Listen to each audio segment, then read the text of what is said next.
हम लोग के pass school है, हम लोग। And I request the chairperson, Sri Urkhawara Brahmo, Honorable Cabinet Minister. बड'फा नि मुङै जे उपेन्द्रनाथ ब्रह्म सल्जार अफ हिउमेनिटी एवार्ड 27थि जे सुबुंथिनि फायखि बान्था बेखौ देग्लाय नेपालनि थागिबि माइटि नेपालनि फाउन्डार आरो बिथाङा हिउमेन ट्राफिकिं जि माने भिक्टिम दङ बिथांमोनखौ रेस्किउ खालामनाय प्रटेक्शन खालामनाय ट्रेनिं एडुकेशन होनाय बे बिथिङाव मैखोमै खामानि मावनाय इन्डिया बांलादेश आरो श्रीलंका जेराव नेपालनिफ्राय जोंनि हिन्जावसाफोरखौ बा उन्दै हिन्जावसा गथ'फोरखौ लांनानै बिथांमोनखौ ब्रथेलाव बा प्रस्टिटिउसनाव इनभल्व खालामनाय जायो इलिगेलि बेखौ रेस्किउ खालामनायनि जाय महान माने दावहारु होनना बुंनांगोन सासे रियेल हिर' आरो बिथाङा माइटि नेपाल बेखौ गायसननायनि गेजेरजों रेस्किउ अपारेशननि गेजेरजों हाजार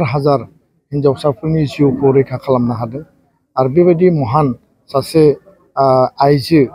मेडाम दिदि अनुराधा कइरालाखौ दिनै उपेन्द्रनाथ ब्रह्म ट्रास्ट आरो दुलाराय बर' फरायसा आफाद बर' हारिया दिनै बिथांखौ जोङो मान बावदों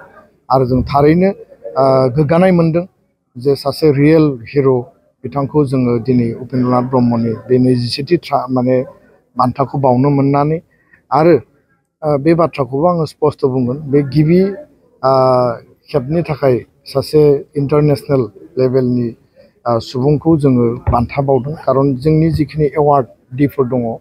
बे बर' हारिनि गेजेराव आसामनि इन्डियानि गुबुन रिनाउन्ड पार्सनेलिटिसफोरखौ जों मान बावबोदोंमोन किन्तु गिबि खेबनि थाखाय उपेन्द्रनाथ ब्रह्म ट्रास्टआ दिनै इन्टारनेशनेल लेभेलाव जोङो मान बावनो हादों बे जोंनि गौरबनि बाथ्रा बिथाङा जि हाबाफारिजों मावदों जे जोंनि जायगायावबो गोबां हिउमेन ट्राफिकिं जायो गोबां मानसि लांखारनाय जायो आरो बिथांमोनखौ गाज्रि भाबै गाज्रि जायगायाव सोरखौबा फाननाय जायो सोरखौबा माने बायदिसिना प्रलोभन होनानै माने साख्रि मोनगोन रां बुरजा मोनगोन बायदिसिना प्रलोभन होनानै जोंनि बेकवार्ड ओनसोलाव बा इलिट्रेट जिखिनि मानसिफोर दङ बा रांखान्थिनि आंखालनि थाखाय बिथांमोनखौ प्रलोभन होनानै लांनाय जायो आरो जायखौ दुलाराय बर' फरायसा आफादा थांनाय 20-30 बोसोराव रेस्किउ खालामनाय बिथांमोनखौ उद्धार खालामनाय बे खामानिखौ जों मावबोदों दा बेखायनो बिथांनि जिखिनि एक्सपिरियेन्स बे एक्सपिरियेन्सखौ लानानै